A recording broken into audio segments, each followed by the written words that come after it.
Welcome to Haha Business, the podcast. This show is part of my bigger project, a Broadway-style musical I've been writing over the past few years. The musical is a satire of white-collar life, from sales calls to happy hours to everything in between. In each episode, I sit down with a friend, colleague, or collaborator to talk about the songs, the stories behind them, and the everyday experiences that inspire the music. My hope is that these conversations give you a little more context, a little more laughter, and maybe a bit of recognition, because at the end of the day, this musical is about all of us. Don't expect to see any thought leaders or gurus here on this podcast. This is just regular people talking about their day-to-day lives in hopefully a silly and insightful context. So, thanks for being here. Let's dive in. Today I'm joined by Billy and Mark from the band From Whence You Came. I've been good friends with both these guys for a long time, and they're super talented. They took my rough idea for a musical, and they made a really fun and creative song out of it. So, thanks to them, this became a reality. I really have them to thank for this entire project becoming a reality. So, I'm excited for you guys to sit on the wall while we talk about this silly musical project. How are you guys? Lovely. You look great. Wonderful. Well, again, I just appreciate you guys giving me some of your time, let alone all of your incredible musical talent to help bring some of my dreams to life.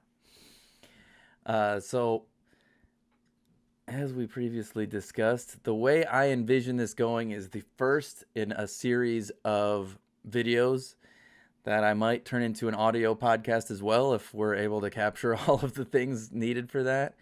But really kind of just going into the concept of this musical that I put together that you guys helped me with from the very beginning. And what I want it to be is just a discussion about work, because that's what the musical is about. And then also music, or creativity at least. So I thought we would just start with introductions. I'll start. I'm Wes. I've known you guys for a while. I work at Canva, and I've been in the software space for about 15 years. And at least since 2020, I've always tried to have some kind of creative outlet. And now that I work at Canva, it's actually a core piece of our business is to help people harness their own creativity and put it onto the things that they're creating. So I'm pretty stoked about that. I'm Mark, and I manage a product team, a team of developers on a SaaS platform. And I'm Billy.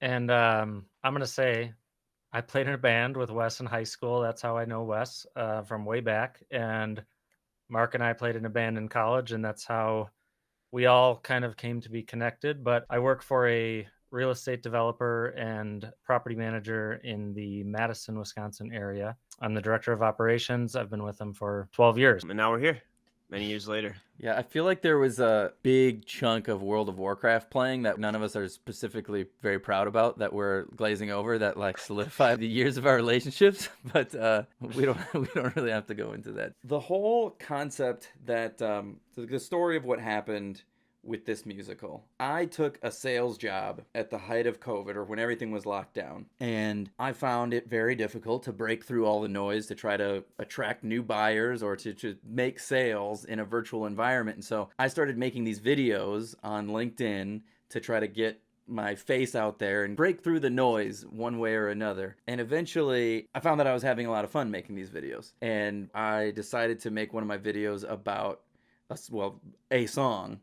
And I got Billy to help me with it, and it was a blues song about being audited by a software vendor.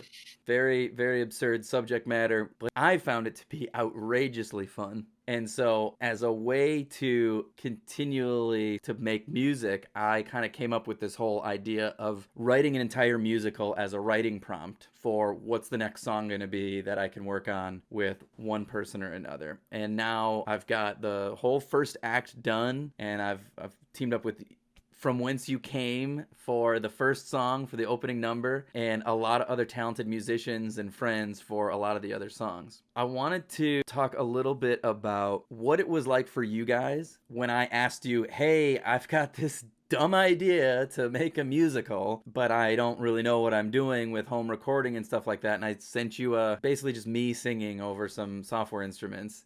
And you guys sent back an absolute masterpiece of an opening number, like blew my mind, and that probably just you guys coming back with that is like inspired the rest of it. I was like that it made it into something that could be cool in my head, whereas it was, I mean, it's still quite silly, but like I wasn't really taking it seriously at the start, and then you guys like put some real polish on it and made something that I think is really cool. So if you don't mind talking a little bit about what you were doing at the time and what was going through your head when I asked you to do this, and then when you put it together, how you did that. I think so this was late 2021, early 2022, something like that, around there. We were in the middle of kind of doing our own musical collaboration. We hadn't played music together since we were in college, so whatever, almost 10 years prior to that, I suppose.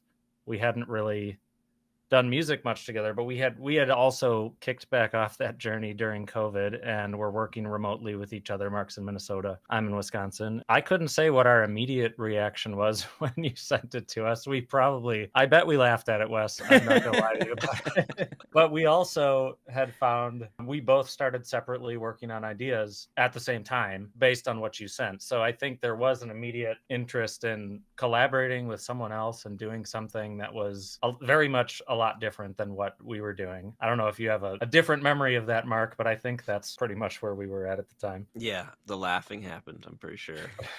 And I think, whenever you're working on a project, you're going to have that time where it's tough, or you hit those roadblocks, and or the writer's block or whatever it is. And I think it was around one of those times we were trying to finish up one of the songs or several of the songs at the end of the album. And sometimes it's good to just do something different. And we just kind of fell into that, where I kind of messaged Billy. I started Wes's song. He's like, no way. So did I. So he sent me over what he had, and I was like, oh my gosh, they almost match.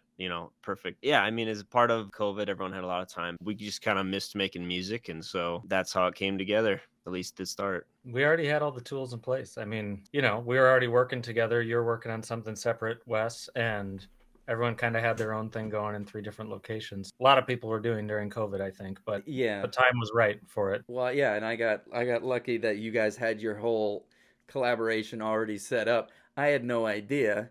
Then like you guys drop an album, and I'm like, what? Where did this come from? Well, I'm glad it worked out the way that it did. So another thing that I wanted to talk about. So the musical itself it's pretty autobiographical. It's about a kid who gets his first job out of college, and he's making big money at probably $30,000 a year, and he can't believe how he can buy as much beer as he wants every week. And that's kind of how his whole life goes. He's still kind of in that college mode. Hasn't really reached maturity yet, and ultimately he kind of just continues that lifestyle. I go to work, go to the bar, and drink with friends. And the first act, certainly the opening number, I envision like a tour of the office. It's actually narrated by like a receptionist who says, "Welcome to our office, and here's this department, here's this department." But over the course of the whole first act, you kind of just get to see a little bit of who the characters are and what's going on. Mostly this main protagonist guy. And he has a whole song that's just exposition. But what happens is the business itself starts to struggle in this second act, or like right at the end of the first act.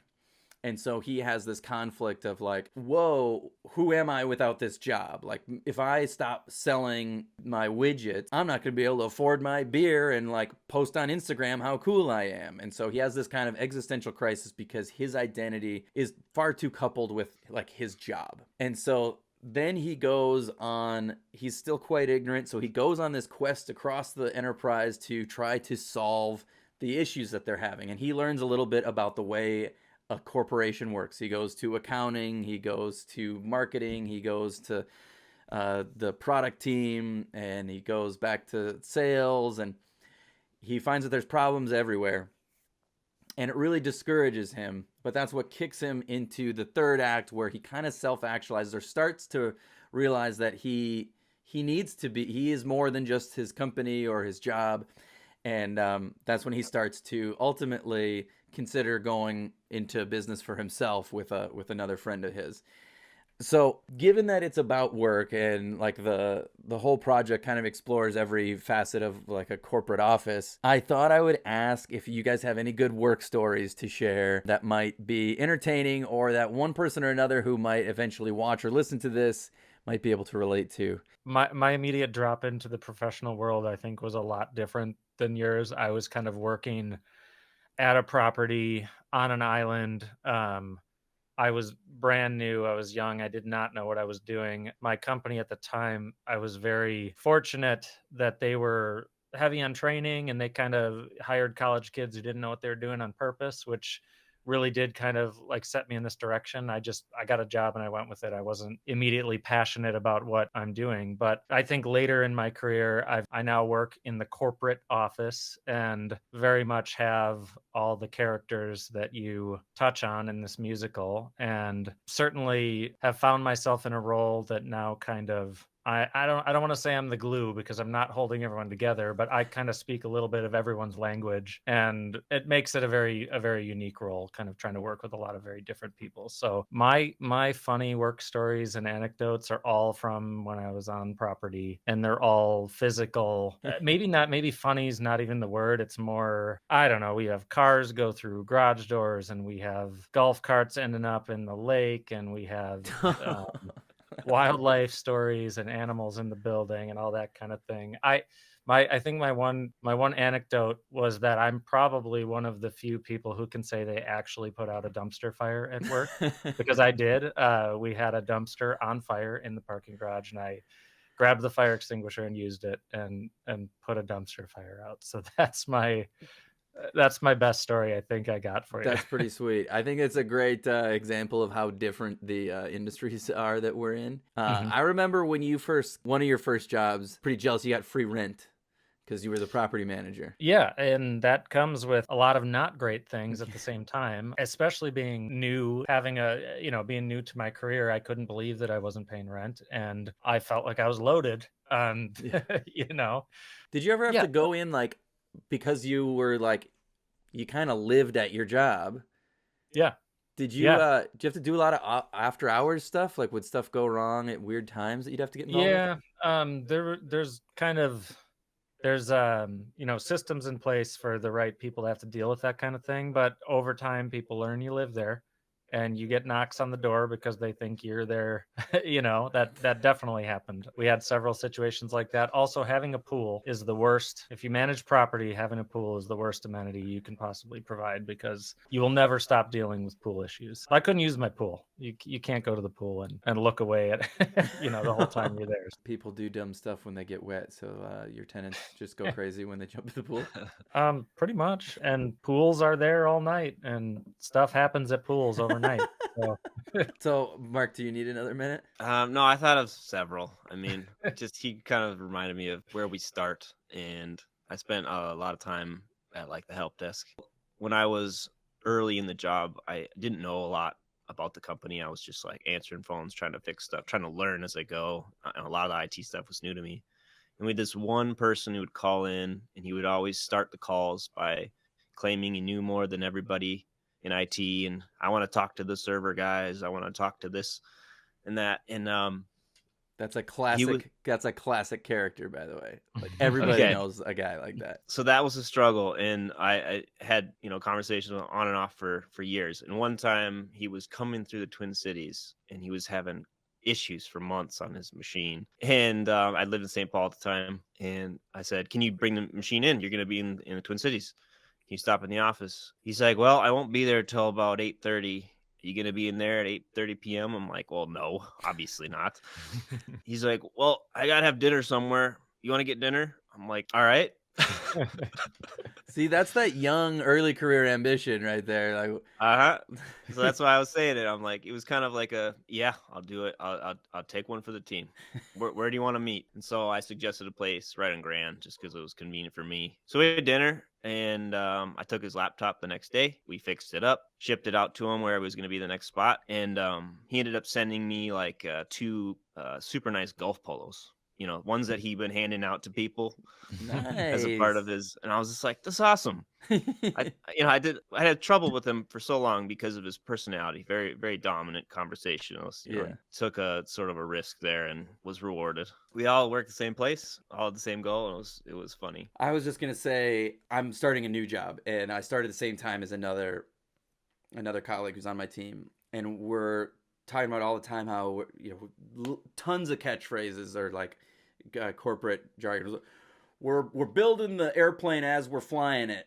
We're like we say that, and like the point is that we don't have any processes, and it's like we got to figure out how we're going to do this. What are we going to do in these situations? We got to lay the groundwork for like a proper operation here, and everybody loves to have that chat. Everybody at like every company I've ever been to kind of loves to have that chat. And so like the real joke, like we love to joke about it, but the real joke is that nobody has super slick, everything goes right all the time. It's always like that. And that's just the nature of that's what business is the world is changing. You try to market some goods or services to the way that the world is, and then it changes again, and you got to change everything. And so it's just the kind of stuff that keeps us sane, I guess, like, or helps to like just senseless jokes that like don't necessarily mean anything, but it's like, hey, we're in this together. Misery loves company. Let's just make fun of how this process is. When in reality, that's just how it's always going to be. I have the same feeling about who the experts are in our company, and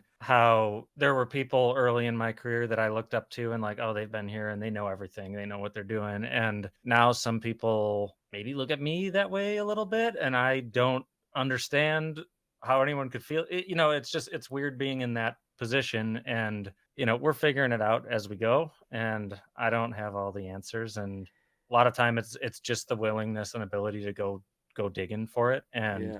yeah, it's just people who present themselves as very on top of it and put together, and I know everything. I don't think we're all figuring it out as we go a little bit. I think at some point in your career, you realize that everybody around you has been kind of making half of it up as they need to, or just Sure. brute forcing it with hard work rather than like just being super smart or however you initially perceive them, right? Mhm. And then once you kind of realize that, and that's kind of a theme of this musical, right? Like the kid idolizes his company right now, and he might idolize some of the big players in the company, but he needs to realize, who is he? And part of, I think, of that certainly has been in my life is like realizing that everybody is as freaked out by stuff as I am. I mean, I really freak out about stuff, so maybe not as freaked out, but like everybody has doubts about themselves and neuroses, and they just get through it. And for me, it manifests itself in like a kind of imposter syndrome because, like you were saying, Billy, I might be looked at like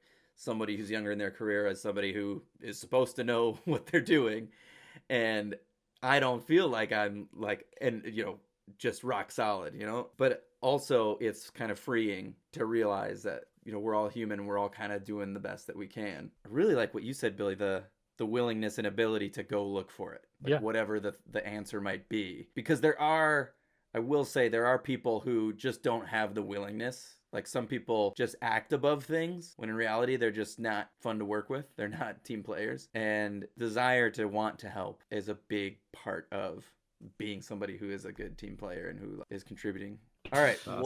what is next for From Whence You Came? Oh boy.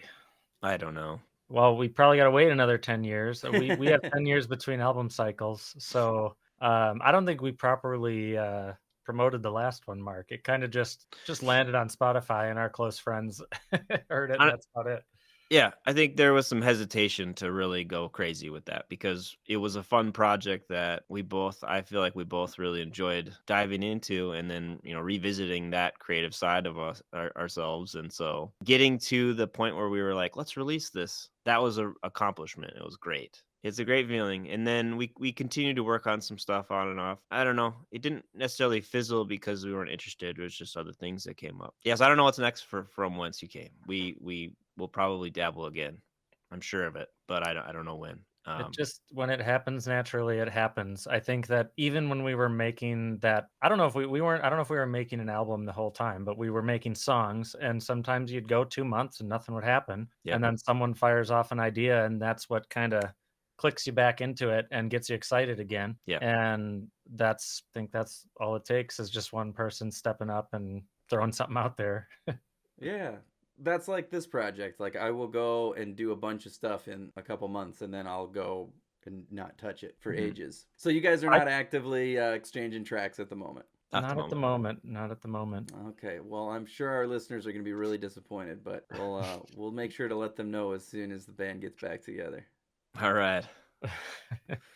When you first started posting videos on LinkedIn, I thought they were awesome. I enjoyed watching them too. They were a good time. Oh, I loved the video with the blues one, right? That was with Billy. I got to go back and watch that. His line was It's been a long time. Blues riff. Yeah, I can do that. Oh my God. I love I we loved could it. be more than this line. I think that kind of crescendo and peak of the opening number is awesome. I love it. Okay, I love Goat Salesman. What's the other sales one? Shoot, I need to pull it up on my phone. Hey, I'm in sales. My name is Joe. Yes. Hey, I'm in sales. Yeah, so like that was written by a guy that I worked with, so I'll have a chat with him. He wrote it, and then all I did was make another shitty version with GarageBand and then send it to Billy, did the track on that one, and then my main vocalist that I've been doing did the singing. Oh man, Billy, it was so good. I loved when how big it is, and then there's a part where it just kind of dies. It goes doop doop doop doop doop doop. Yeah, and dude. sign here. And I was sign here. Yep. And sign here. I was like, that's so money. I actually don't remember, Wes, if that was that in your original idea, or can I take credit for that? I can't remember if it was there or not. Like the break where it kind of pulls dude, back that was Mark's like talking the about. whole instrumental was all you. That's sweet. Yeah. I loved all. Yeah, there's so much of it's good. I think that you asked last time what we thought of it, and I couldn't remember a lot of it, so I went back and re-listened to it. It's been a long time. Do It for the Gram was good. I like the last the one's HR awesome. number. I like Yeah, the HR. number. Yeah. That one's got the most jokes in it, basically. That one what? It's just all jokes, right? Well, I think that one makes me laugh the most, and that one strikes a chord for me in just how interactions with HR feel exactly the way that song sounds. Dude, like I feel like it hits it on the head. I love that you're saying that right now. It's so good. And I love my HR team, just for the record. If anybody sees this, yeah. Have you guys seen Muppets Christmas Carol? Mm-hmm. Love it. Okay. The last number when Scrooge is like just a hero, he's walking through the streets. I pictured this goat salesman when he's like, put her there. It's like, thank you. I just pictured him coming out of the conference room with like balloons and confetti. Yes, dude. Yes, that's it. Yeah, that's what it's like. There's horns and there's like a marching band. Yes, the all the horns. Yeah. And he's just like going through the office giving high fives. And Yeah. it's like, oh dude, this is hilarious. But I pictured the Scrooge scene where he's going down the town. He's just like, yes, I wasn't a shithead for the whole movie. Everyone loves me. I think you guys did an amazing job with a really goofy idea I sent you. So I thank you once again for that. Anything else you guys want to say or anything that would be cool to put on here? Otherwise, we're already over 10. Anybody got a hard stop? Anybody got a hard stop at the top of the hour? Can we go There over? it is. I gotta drop for another meeting. Billy, I need let's time take to that transition. I need transition time. I put a 5-minute buffer on my calendar to make sure that my calls don't run into. Those are never followed. That's one thing I'd say. There's a setting in Outlook that's just like make your meetings like 10 minutes shorter so they're not ending on the hour. It's like people just do like it's makes no difference. Cool, guys. Cheers, guys. Thanks so much. All right. Good to Talk see to you you. later. All right, take care. See ya. All right, there you have it. Thanks for watching or listening. Hopefully this is the first of many. It was great to catch up with some old friends and just swap work stories. We'll see you in the next one.